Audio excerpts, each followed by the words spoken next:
Hello, and welcome to Recapping with Delora and Ashley. Please follow us on Instagram, Facebook, and Twitter at Recapping Podcast. Also, rate, review, and subscribe to our show on your favorite podcast platform. We're on all the things. We want to hear your thoughts on the movies and shows we review. Leave us a comment on Apple Podcasts or our YouTube channel, and we will read them during the show. Or reach out to us on social media. We love talking all things entertainment and pop culture with you. Thank you guys so much for listening. Thank you. Hey, Delora. Hey, Ashley. We are counting down to the Oscars. And as a part of that, we are going to talk about yet another Oscar-nominated film for our recap this week. We teased it at the end of our last episode. If you guys have not seen it yet, it is the 2025 adaptation of Mary Shelley's Frankenstein. This is available to stream currently on Netflix. A quick summary. A brilliant but egotistical scientist brings a monstrous creature to life in a daring experiment that ultimately leads to the undoing of both the creator and his tragic creation. This is directed by Guillermo del Toro, which if you watch on Netflix, there is like a making of 45-minute special thereafter where you really hear more about the years that Guillermo spent really putting his heart into this. This is a passion project for him, and it really showed in the development and in the storytelling and the cinematography in every aspect of the film, in my opinion. Yeah, absolutely.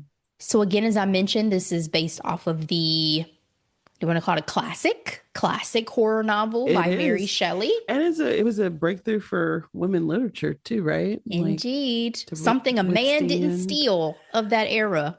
Girl, exactly.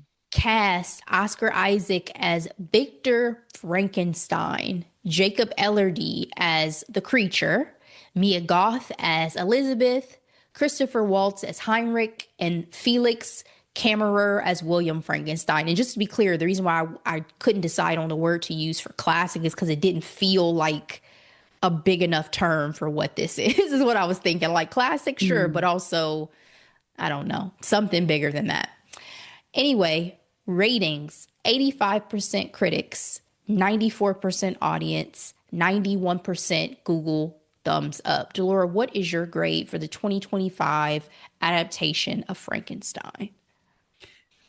So when you think of classic monsters, Frankenstein is always one along with like a Dorian Gray and Dracula. And I have to say, I find myself gravitating towards more of a Dracula situation. Like I've watched the Keanu Reeves, I've watched all the adaptations to Dracula. I can't think of all the Frankenstein movies I've seen through the years.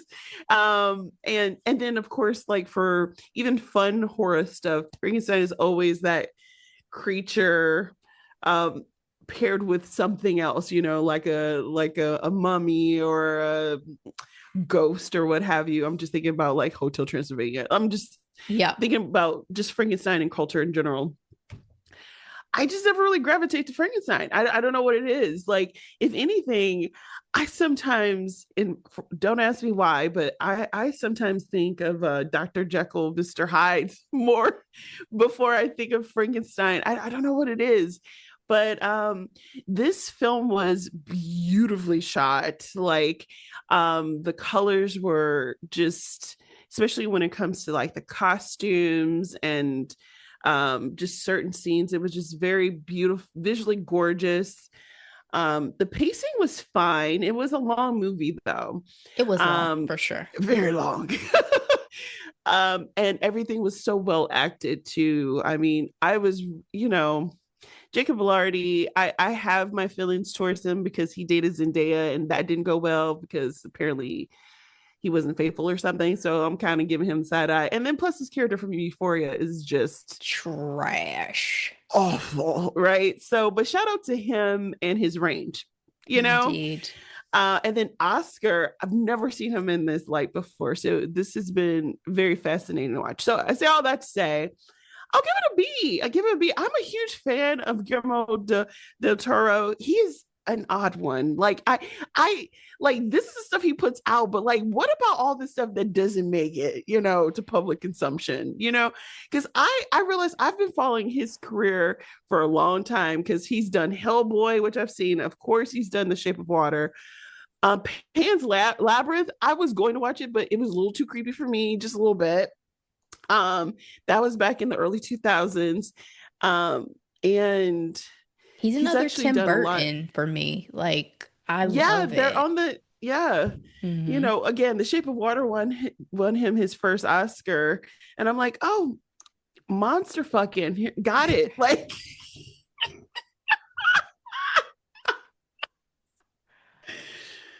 oh, how about you, Ashley? Yeah, so I, to your point, have not recalled really watching any other adaptations of Frankenstein until now. I was even talking to Delora before we started and looking on IMDb, and there's a Frankenstein from 1994 with Robert De Niro and Helena Bonham Carter that I didn't even realize existed.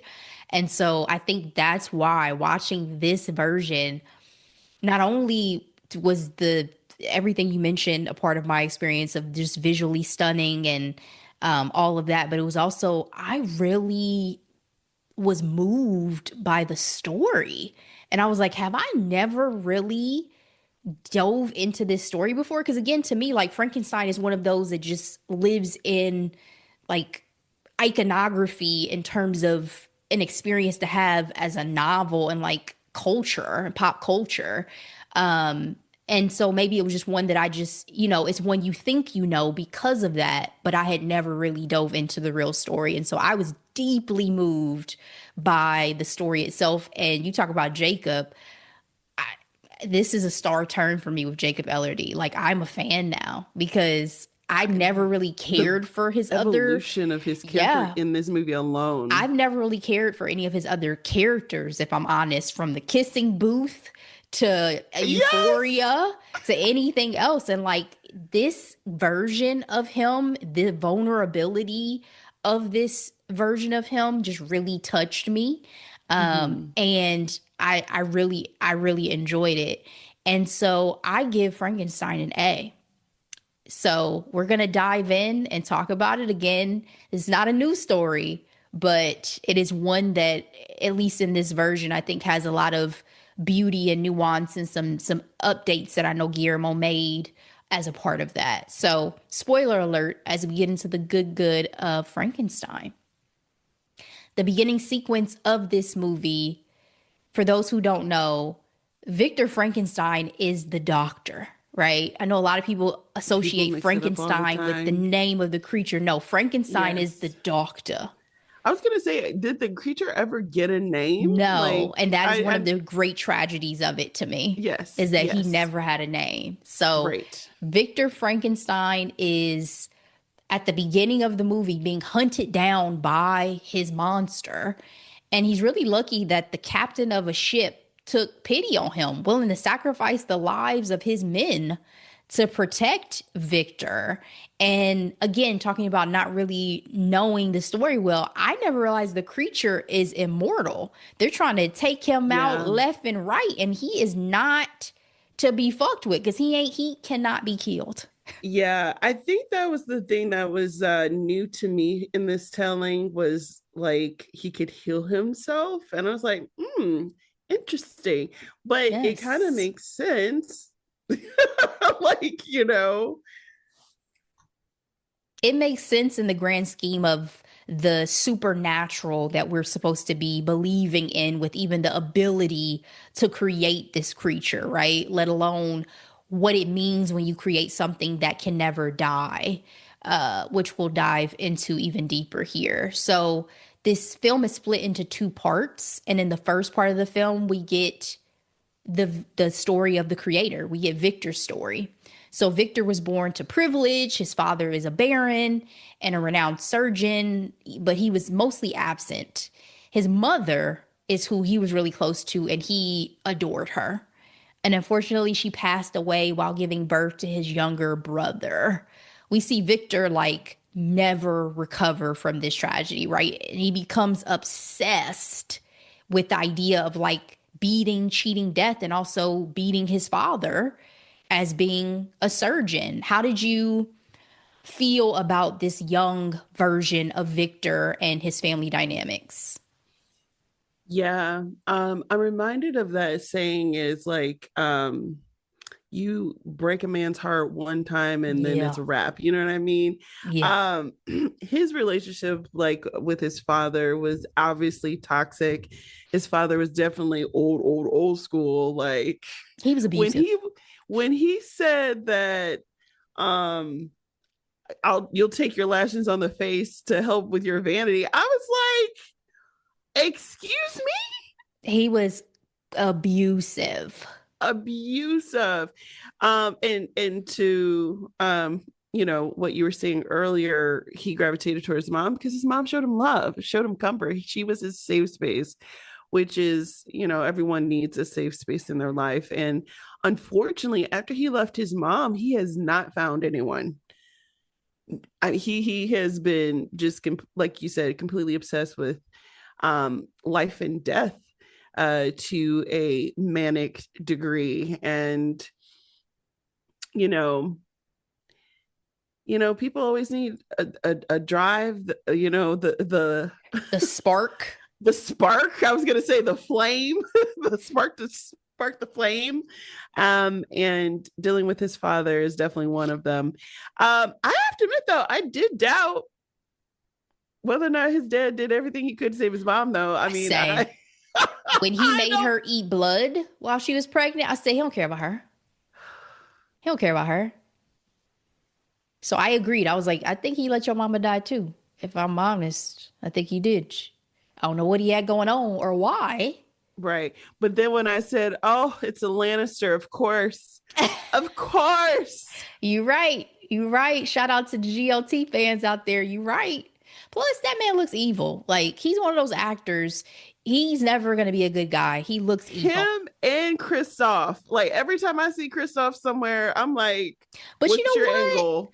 What's your Kristoff, angle? Kristoff, he does always look like he's up to something, but I don't always get the sense like it's always sinister. Like I think he can come across as like it's sometimes a little more playful with it and sometimes a little more evil with it, depending on the role. Whereas the daddy, the Lannister daddy, he look like he like one of the devil's minions or something. Every time I see him, I don't trust him. Got one of those faces, bruh. So my thoughts about Victor's childhood additionally was that he was just like lonely. You know what I mean? Like Yes. you never really see him even talk about friends or like a life outside of the castle, one could say, or the mansion that they lived in. And even when his brother was born, his brother, because he hadn't dealt with that same tragedy, had a light about him that Victor just did not have. Yeah. And you whew, you see it so much Yeah, the in difference. adulthood. Yeah. Yep. Whereas this is one of the changes that Guillermo talks about too in the books. I guess William never is a child. He's like 5 years old in Mary Right. Shelley's version, whereas they allow William to be, a very pivotal part of this story and be an adult version as well as we move through. And So have an actual role to yeah, play. play a Yeah. major role for Yep. sure.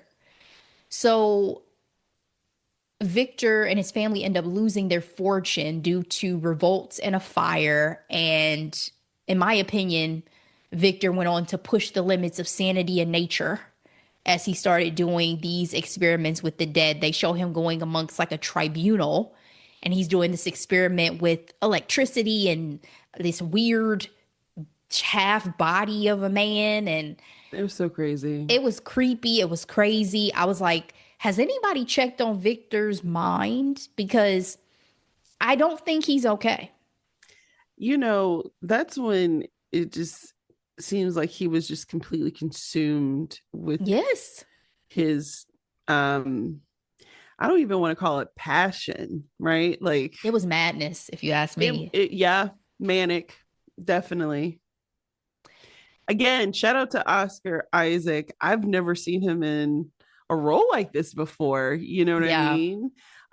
And Talk about I range. Fantastic yes, actor. I appreciated his work in this role. One of my favorite roles he's still done was that marriage story between him and Jessica Chastain. Yes. It was so good. Anyway, from this experimental showing, he gets a benefactor who has an interest in his vision of building a man and giving him life. Coincidentally, his brother's fiance, Elizabeth, is his niece. And so, feels like we're about to be one big happy family. But when his brother's fiance, Elizabeth, shows up, she is not impressed whatsoever by Victor. And I loved it. I ate it up. I I ate it loved it up. too. I'm like, of course he fell for her. She's the first person to put him in his place. Not only put him in his place, but like as a woman of that era, Yes. seeking her peace. Like so much so that like when she started talking, the uncle was like, all right, let's go ahead and go to the other room. We've heard this spiel before. You know what I mean? It's like she's not about to hold her tongue. She's gonna tell y'all how she feels. And her perspective is so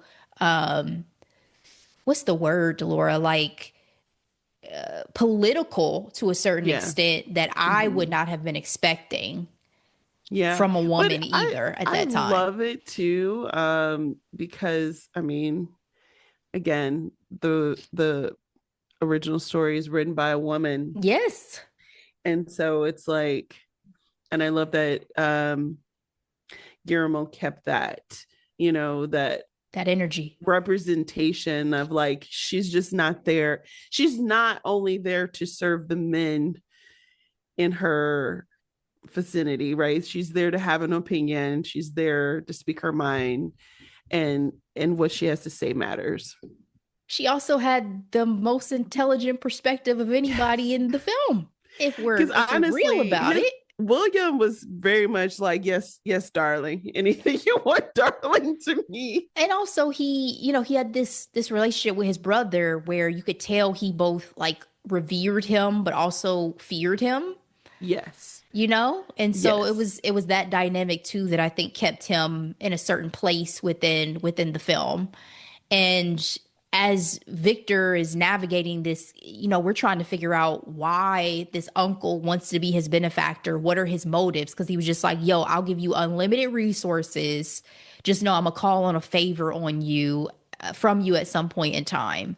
Undisclosed Who favor. wants a blank check like that? Who agrees to that? Yeah, at first Victor was like, yo, I'll think about it. I'll think about it. And then obviously, again, he's so tenacious about this goal that he has that we see him going out to executions to get fresh bodies, girl.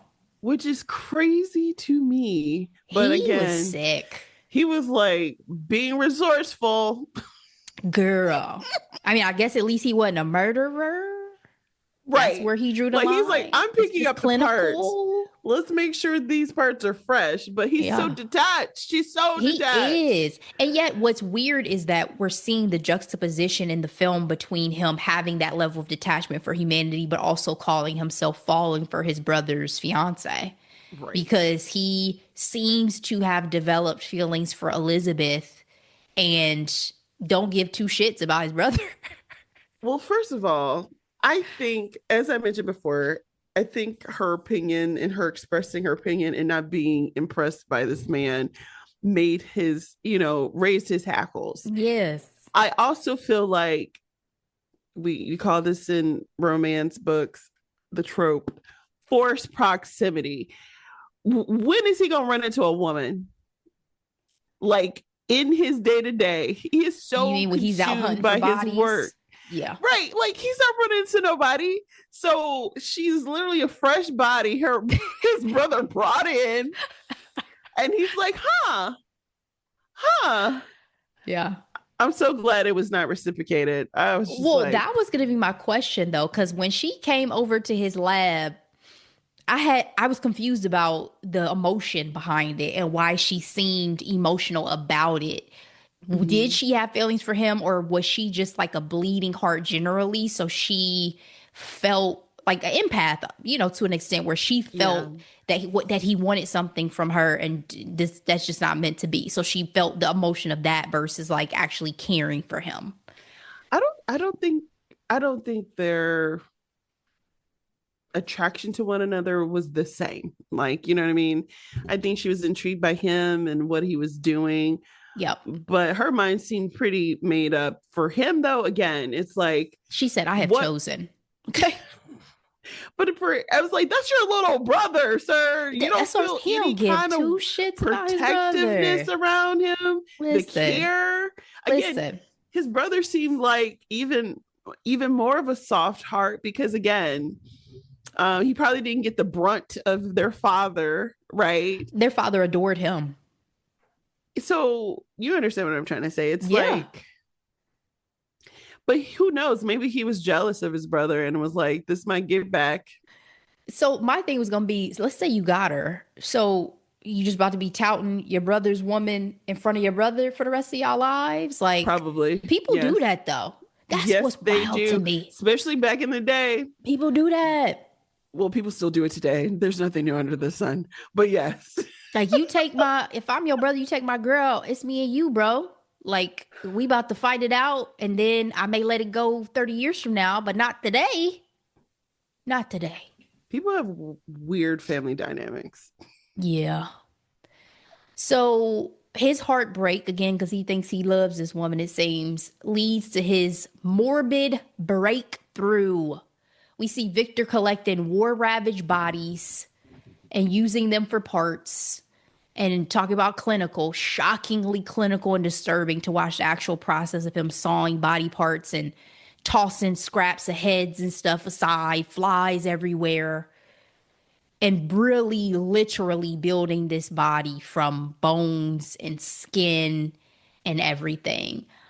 Did you question, like truly ever question, whether or not he needed to go into an insane asylum? No, because it's giving wealthy man with one hobby. You know what I mean? Like, And a God and a complex. God complex, but like, what's new, right? He's just actually putting his hands to something that's keeping him occupied. He literally was not hurting anybody. Uh, So he could have hurt us with what he was trying to do. Like your that's hobby could assuming quickly he was turn into successful. a disaster if you unleash it onto the world. That's like, oh yeah, I had this friend who had this little lab and he was building something, and then come to find out he built the first like nuclear bomb. It's just a Yeah. little game he was playing in his basement. Light work. I absolutely feel that Victor was out of his fucking mind throughout a lot of this film. Like, and I mean that also, as well as the symbolism around like almost this dark spirit around him with the premonitions he was having of the red Oh yeah. like figure with the Yeah. wings and all of that. I was like, yeah, I don't think you're okay. I don't think you've been okay for a long time. You may have some darkness around you that is Mm, propelling you forward. And you need to get yourself checked and get yourself together because this ain't right. This ain't right. yeah. And No. so his benefactor, right as he's about to, bring this creature to life, his benefactor's motives, I'm going to say motives are revealed. This man is dying of syphilis and wanted to be placed in Victor's creation. I have in my notes, I'm not even sure how he presumed this would work because when did we discuss the transferring of consciousness at any point in time that I must have missed? It's the same conversation that's going on today, right? Rich people trying to find ways to live forever.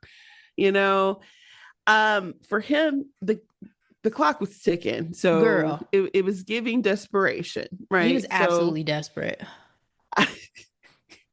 and yeah, so like the S to me wasn't too far fetched because again, if anything, that's a trope. A wealthy man who wants to be here forever. You hear about those rumors about people being frozen Yep. and Demolition Man. yeah, like all the things to preserve their lives on this earth. There was an interesting commentator that I saw on social media. They were like, "You're so obsessed with living forever, that you're just living off of supplements and not actually having the joy of life and experiences. Yeah. And granted, that's a little bit different from this gentleman because he definitely lived a life because he got caught up. You know what I mean? What did he say? One night with Venus and you spend the rest of your Forever with years with Mars Mercury, or something. Yeah, I forget what Mars he and said, but it Mercury. was it Yeah, was it was a saying. Um and my thing too is like with Heinrich in particular, you don't even know what your quality of life is going to be trying to do this. Like this is an abomination creation from the body parts of the dead. right. It was insane. Yep. His attempts to get his way, he ends up falling to his death anyway. So, First of all, the way that happened, I was like, what? The way he fell through that hole and just was like clunk. But it's Victor like, okay, let me head and still get. yeah, he picked him up. Oh well. Oh well. Let me stay focused on the task at hand. I was like, what? Yeah. But I Gave thought it him was 2 seconds interesting of because thought. he was like, time to get the soul. And that's like, with the lightning storm. The other thing that I realized they didn't have in this movie, and at first I was wondering if this is what Christoph character was supposed to represent, but there's no Igor. Yeah, true. Yeah, very At true. first I was like, is he Igor? But no, and then when he died, I was like, nope, It may be more so nope. like supposed to be his brother to an extent as well, of being like kind of that yes man of helping him put his stuff together in the first place and all of that. But yeah, you're Yeah, right. There is no specific Igor role. I mean, it didn't feel necessary in this adaptation either, but that's a good point. So Victor went to bed that night thinking he'd failed, right? Because the creature did not immediately come to life. He's like, damn it. All right. He wakes up to find the creature staring him down in bed. But instead of treating him as a human that he's created, Victor shows, some fear and trepidation about what he's done and shackles him up in the basement. His initial pride and fascination soon turned into irritation and disappointment with the lack of his mental development. Being able to take a bunch of dead bodies and bring a person to life apparently was not enough. I was so disheartened and disgusted by the way that Victor treated his creation. It really, again, this is where we start talking about like the humanity of it all and like the emotion of it all. It was really tough to watch. he treated his monster the way his father treated him. And indeed, but also there was such a lack of nurturing of something that he brought into this world, and his immediate feeling of like, well, this is empty. Like I hit this huge milestone I've been working towards, and now I feel nothing. Yeah, it was kind of crazy because to your point, it's like you have made it your life's purpose to get to this point and you did it and you just completely discard it. I did think it was fascinating though that Guillermo's main angle was like the relationship between father and son. Mm-hmm. And I remember seeing his Pinocchio, but the fact that he compared like the father in Pinocchio and Victor being like, disappointed in the things that they created, I was like, oh, that's such an interesting way to look at these tales, right? Mm-hmm. And yeah, when it comes to Victor, I don't think he liked himself, so that also Again, like this man was not well. He had never recovered from his loss of his mother. So never, and he he was never just took the time to sad. work on it, No, right? he was sad. He was lonely. He was, a lot of things. And even when Victor's brother and Elizabeth come to visit, and we see Elizabeth's reaction towards his creation, the compassion and understanding that she showed was at such a stark contrast to the behavior of Victor, and Victor calling him an it and all of these things. And we also see him become abusive because he does note the bond that Elizabeth forms with him, and out of jealousy, starts hitting him. So again, to the point of him treating him the way his father treated him. Thankfully, the creature's strong. He ain't about to take that shit. Well, I feel like her relationship with the monster or the creature was odd as well.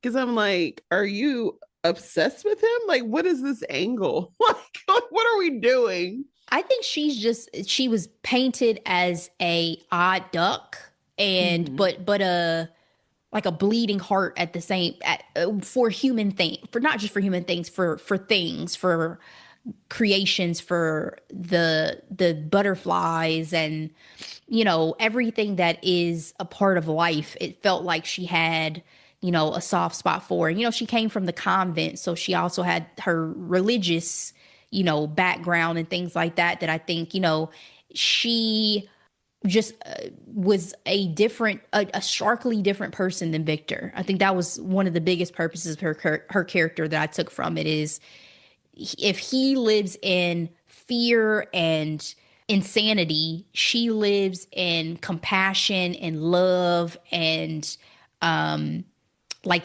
she's ethereal in a sense, And so that's the way I felt. It was like she just really took to this creature as something that was worth love and respect in a way that he was not. I mean, imagine it's just like you come to somebody's house and you see they keep their kid downstairs in the basement in chains.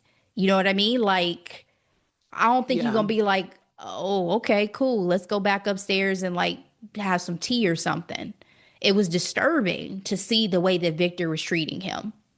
Well, especially because, he couldn't talk or he didn't take the time to see if he could talk. All Like, you he know what I would mean? say was Victor, poor Yeah. baby.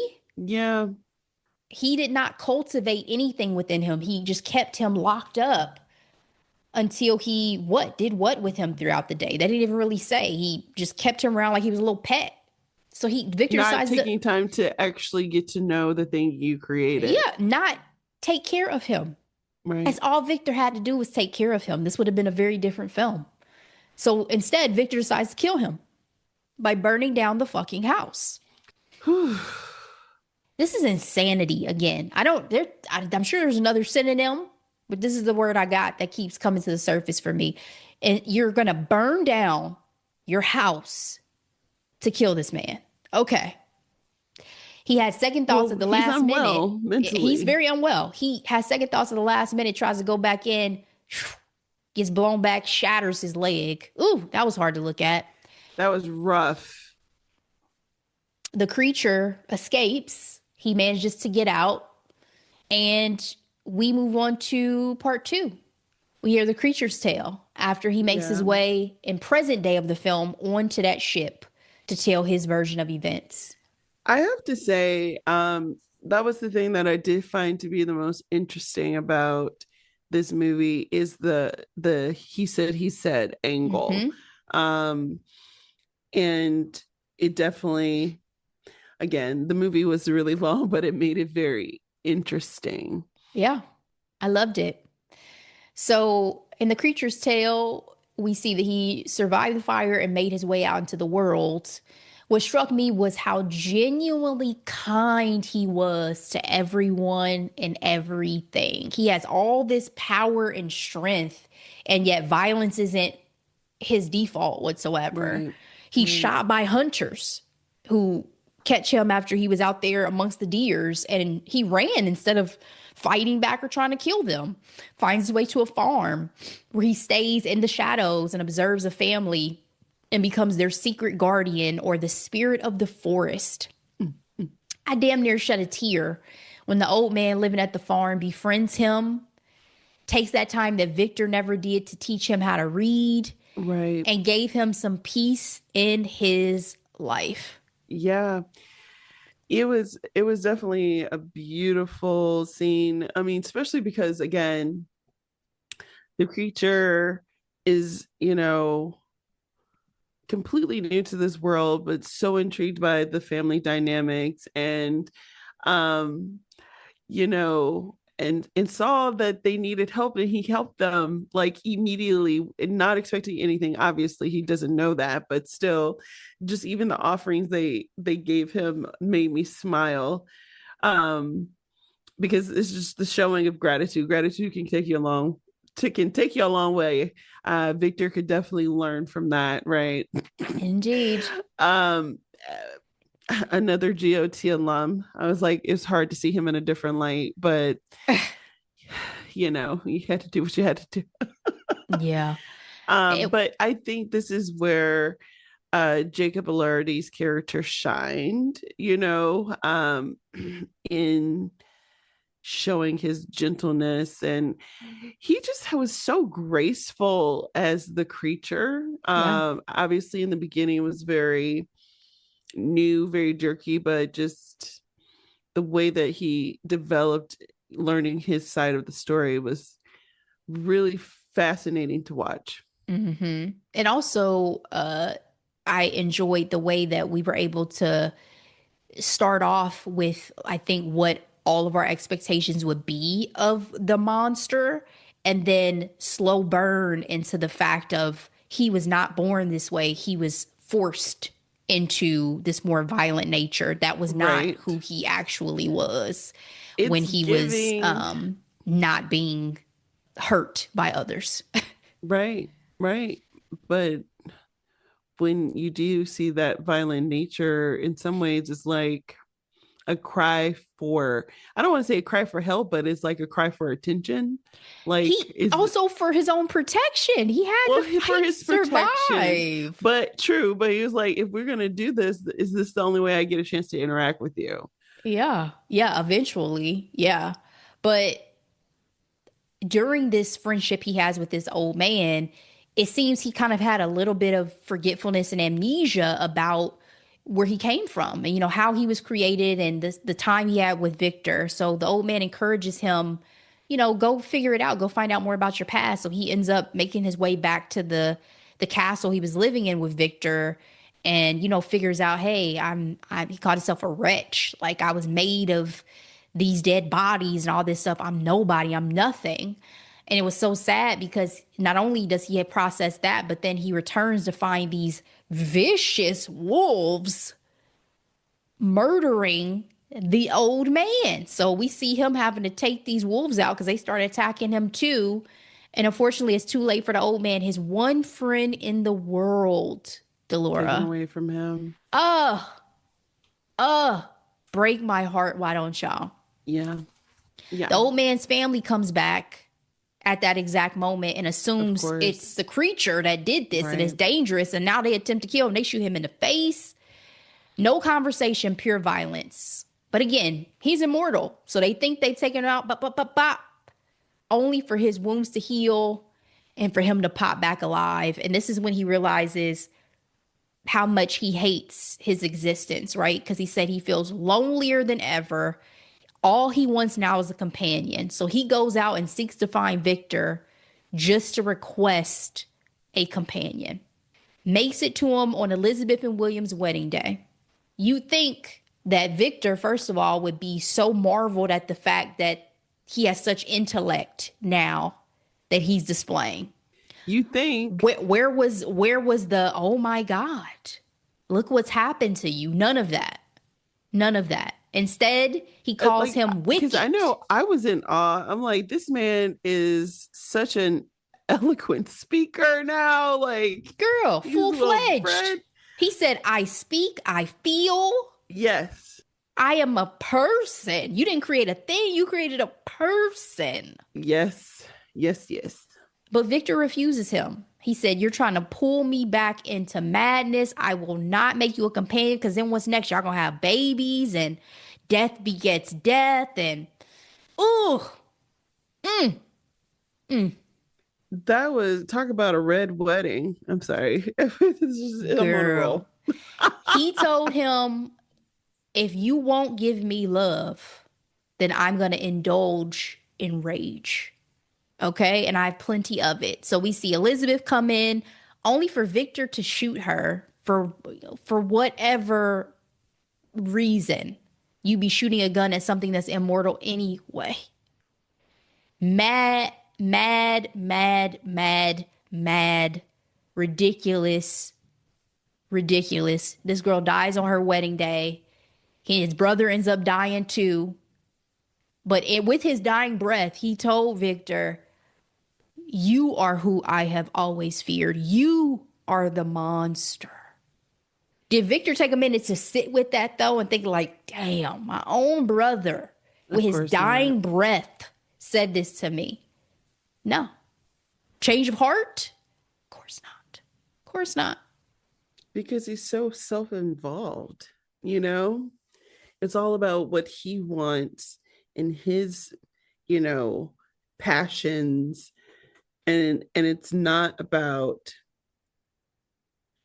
you know, the people around him. I'm surprised his brother came around to still see about him. You know what I mean? Like, Because as what he type of said, that's my relationship does brother. he actually have with people? Nobody likes him. That's for damn sure.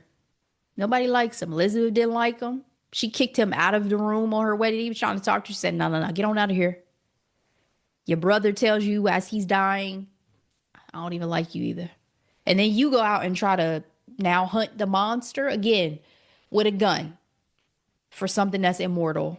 Continues to make absolutely no sense to me. But, you know, this turns into the creature saying, yo, you know what's about to happen?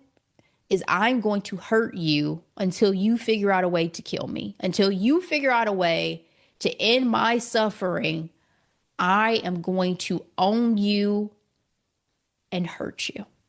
So this leads to this, see, it feels like years long back and forth that they It's cat have, and mouse game. where Victor's going out hunting him down just to try to find new ways to kill him. The last one we see is Dynamite. And I started finding it funny because the creature was like, is this the thing you think gonna kill me? All right, cool. Go ahead and get this to me. And if this don't do it, I'm coming back for your ass. Okay? Pretty much. Why do you only Yeah. listen to me when I hurt you, Victor? I told you it's giving, like, if this is the only way I can get your attention, then I'm gonna do it. But it is very sad and tragic. Like, Absolutely. This yeah, is what they've both devolved to, where you know they're in this very unhealthy cycle of abuse and death, essentially, because one, and my thing with Victor too is like, you know, whether you kill him or not, you're gonna die because you're a mere mortal, sir. So exactly. He wasn't operating like one though. no, he because he was crazy. Because he was crazy. And my thought too, Delora was like, you are a surgeon. Why don't you just dismember him? Why don't you just offer to dismember him? You put them Well, together. Why don't you my just deal dismember is him? maybe he needs to be like electrocuted or something, like have the lightning strike again. But I guess where would you do that, because his house had been burned down, so it's not like he had the same setup. I'm But just saying, like, shoot him to the point where he's, you know, unconscious, do whatever, and then be like, yo, I'm just going to take you back apart. Like, I put you together, I'm just going to take you back apart. That would have made the most sense to me, but it's illogical. We're not going to use logic.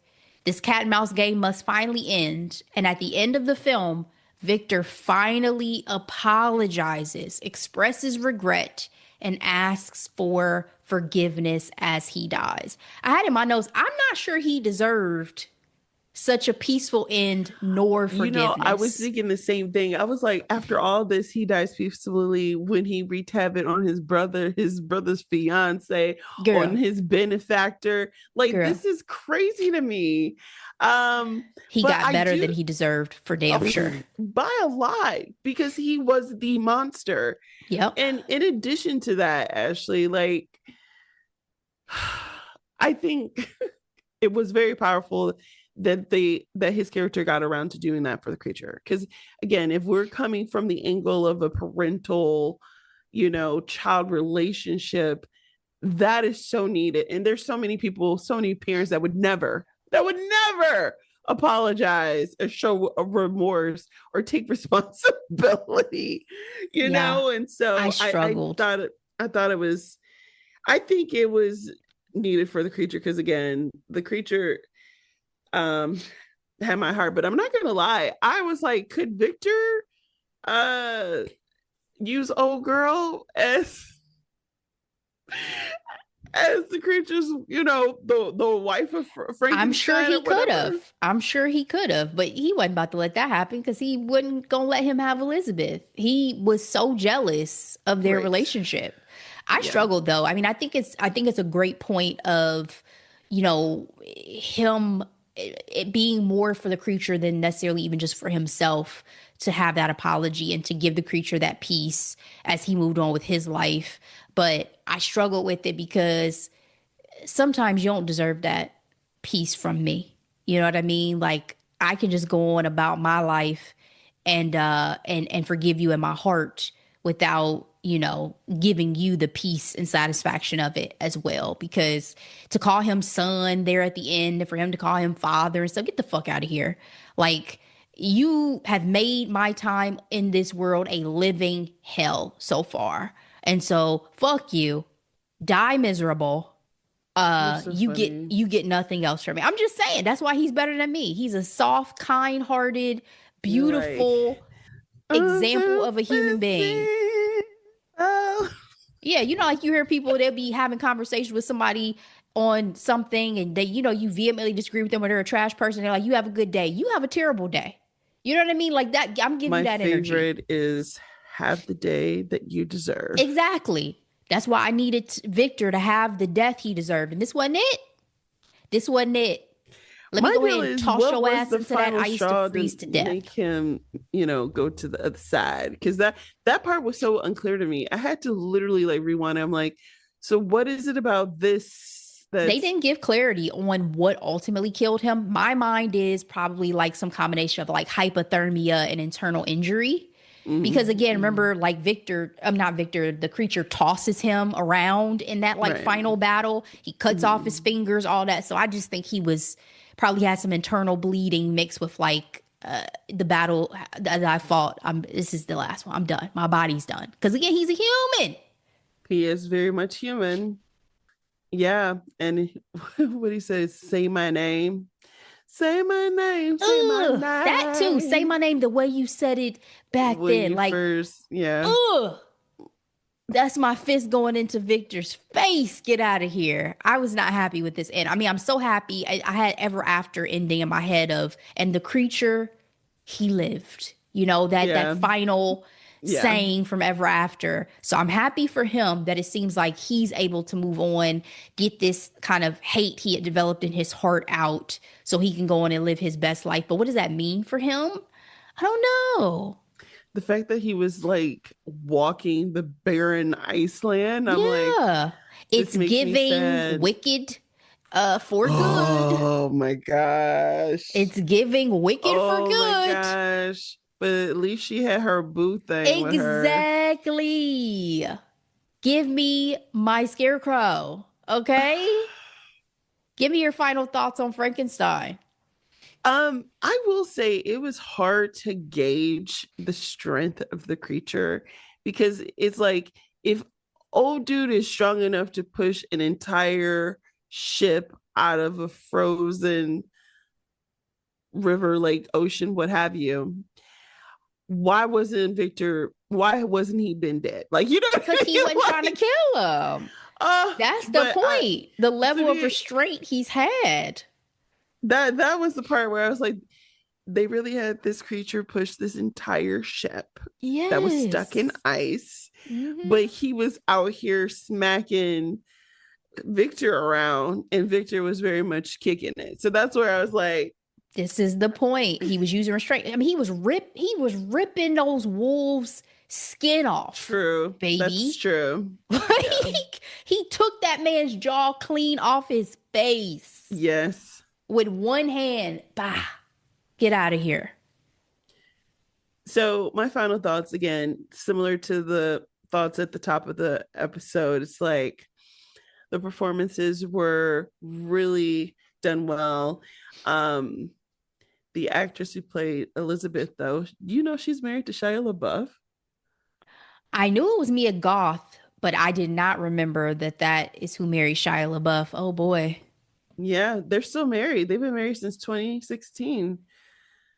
So That's a she's choice. always doing weird things. Like she's one of those artists that likes to lean into the oddities.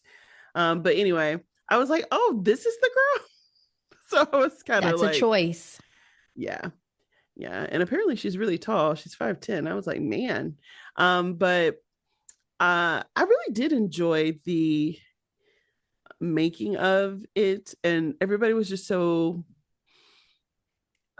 gracious in how they spoke to, you know, Guillermo del Toro's performance as, the director, and they gave each other accolades. It was really nice to see that the cast seemingly appreciated one another. Um, and again, Jacob Elordi, who knew he had this range? He did a fantastic job. And the time spent in the makeup chair Right. to get this look, like God bless you. It's reminiscent in my mind, but it seems like he took it well of Jim Carrey and talking about the torture he went through that becomes the Grinch so much so that he was gonna quit, and then Yes. they had to bring in like a guy to teach you how to deal with torture. And I'm like, yo, one must suffer for one's art, I guess, but sheesh. Right. Fantastic job, guys. My final thoughts are, again, this caught me so much more in the heart than I ever expected. I have such a soft spot for Jacob Elordi's performance in this version of the creature, and just the innocence of it and the way that the world treated him. And so those pockets of beauty, those pockets of kindness, those pockets of love, were very, very moving in the film to me, because I think, to your point, there were the themes of father son, there were the things of mother and son, there were the themes of having like a God complex, there were the themes of, just general humanity. And I think the general humanity of it all, especially in this time when we're seeing such ugliness in humanity, just really got to me, right? Because a lot of people, it's not that you're born to be certain ways, is that sometimes the world just molds you and hardens you as a result of what you have to face. So, very well done, guys. I see why this film is Oscar nominated. Let me say that. And Yes. hope I'm y'all still do y'all rooting for thing. Sinners, but yes. Yeah, I'm not saying they should win Best Picture. I'm just saying I No, get no. why The it is work. Oscar It nominated. is absolutely um done so well in terms of the level of detail and art. Yep. Really, really great filmmaking for sure. All right, let's move into Hidden Gems, Laura. What do you have for the week? I have one. So it came to me. I was like, oh my goodness, I could talk about this series. So it's called Trollhunters. Um, it is a series that is available on Netflix. Guillermo del Toro is an executive producer for this particular show. And I remember watching it back in 2021, and I was like homesick, and like I burned through like all the episodes, and it was so good. Like it was genuinely a great story. It's definitely the traditional like hero story of like, oh no, I stumbled upon like this ancient artifact that gives me powers, and now I'm engulfed into this new world. And that's what happened to um, young Jim Lake. And it's actually quite sad because um, his voice is played by Alton Yulchin, the young actor who died unexpectedly. He was known for his roles in Star Trek, and he also did like Fright Night. You probably know his face when you see him, but in any case, yeah, Trollhunters, Tales of Arcadia.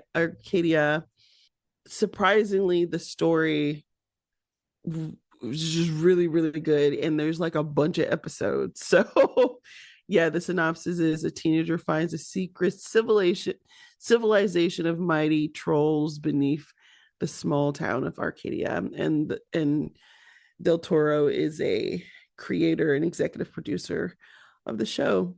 And yeah, it came out. I'm sorry, this came out in 2016 to 2018. What I might have mentioned previously was 2021. That was their movie. But basically, this series has 3 seasons and it came out in 2016.